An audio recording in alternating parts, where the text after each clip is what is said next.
حضرت عیسیٰ علیہ السلام کے نانا کا نام حضرت عمران تھا۔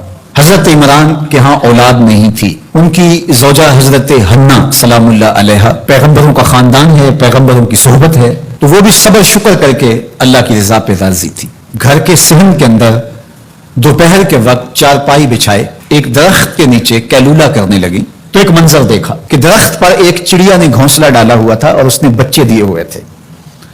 وہ کہیں سے اڑ کے جا کے دانا اٹھا کے لاتی اور بچہ چونچ کھولتا اور ماں اس کی چونچ میں دانا ڈال دی۔ چڑیا کے بچے کے ساتھ چڑیا کی محبت کو دیکھا تو حضرت حنا کا دل چوٹ کھا گیا اور بارگاہ عزت میں عرض کی مالک تو نے جانوروں کو بھی بچے دیے ہیں اور وہ ان سے پیار کر رہے ہیں، تیرے دربار میں کیا کمی ہے اگر تو مجھے اولاد عطا کر دے۔ دل چوٹ کھا گیا، دل کی اتھاہ گہرائیوں سے دعا نکلی، عرش تک جا پہنچی۔ اللہ نے حضرت حنا کو کرم نوازیوں سے مالا مال کر دیا۔ حضرت حنا نے کہا اے اللہ جو میرے بطن میں ہے میں تیرے گھر کے لیے اس کو وقف کرتی ہوں۔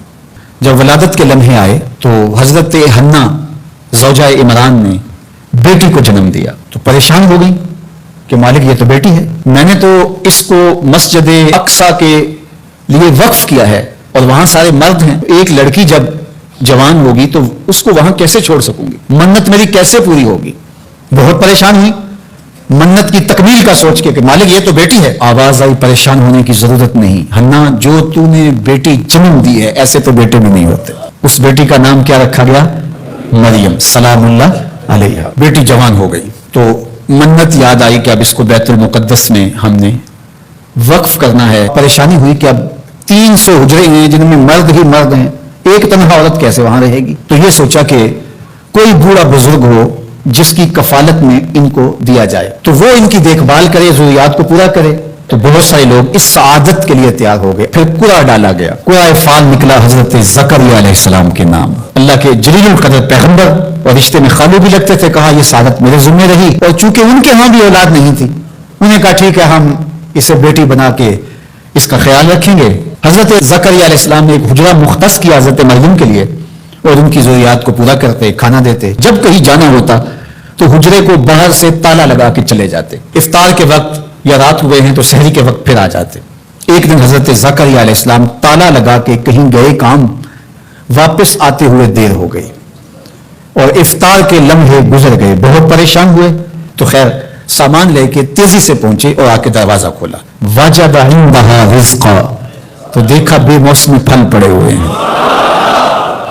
حیرت تو یہ تھی کہ پھل ہیں، دروازہ مقفل ہے، باہر سے کوئی اندر نہیں جا سکتا، اندر سے کوئی باہر نہیں آ سکتا، پھل کیسے آئے؟ پہلی حیرت تو یہ، پھر پھل بھی بے موسم ہے۔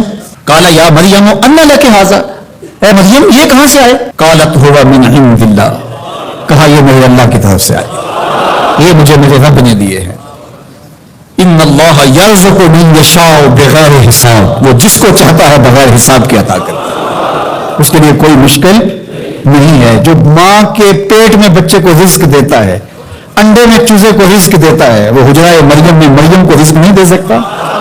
اب حضرت زکریا علیہ السلام کا ذکر آپ نے سنا کہ ان کے ہاں اولاد نہیں تھی، اور عمر کتنی ہو گئی تھی؟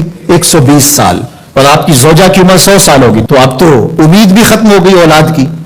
لیکن جب بے موسم پھل دیکھے نا تو اندر چھپی ہوئی امید کی موہوم سی جو چنگاری تھی وہ بھڑک اٹھی، اور حضرت زکریا نے ہاتھ پھیلا لیے، ہنالک دعا زکریا رب، مالک جب تو مریم کو بے موسم پھل دے سکتا ہے، میرے شجر عمر پر اولاد کے آنے کا موسم بیت گیا ہے، لیکن مالک کیا تو مجھے بے موسمی اولاد نہیں دے سکتا؟ حضرت زکریا وہی کھڑے ہو کے دعا مانگنے لگے۔ معلوم ہوا جہاں رحمتیں اترتی دکھائی دیں وہاں دعا مانگی جاتی ہے۔ ہم جب اللہ والوں کی قربت میں جا کے اللہ سے دعا مانگتے ہیں تو کچھ لوگ معترض ہوتے ہیں کہ اللہ تو ہر جگہ موجود ہے، یہاں کیوں مانگ رہے ہو؟ مسجد اقصی پاس ہے لیکن حجرہ مریم میں اللہ کا پیغمبر دعا مانگ رہا ہے، وہاں رحمت آنکھوں سے اترتے ہوئے دیکھی۔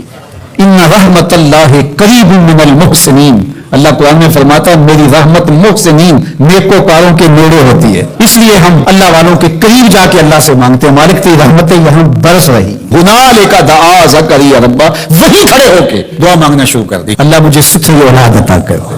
پھر کیا ہوا کہ کہا گیا یہاں دعا کیوں مانگ رہے ہو؟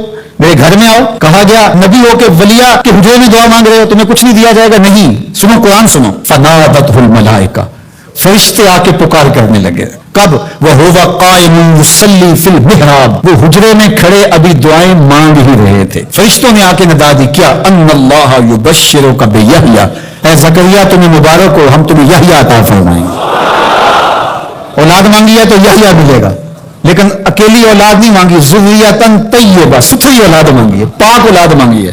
تو مصدقا بکلمۃ من اللہ وسیدا وحصورا ونبیا من الصالحین, جو بیٹا دینے والے ہیں وہ کلمت اللہ کی تصدیق کرنے والا ہوگا, سردار ہوگا, عورتوں سے الگ رہنے والا ہوگا, اور پیغمبر ہوگا, صالحین سے نبی ہوگا, یہ شانوں کا مالک ہوگا. فوراً دعا قبول ہو گئی. یہ ہے کرامت سیدہ مریم کے حجرے میں بے موسم پھلوں کا ملنا اور وہاں دعاؤں کا قبول ہونا.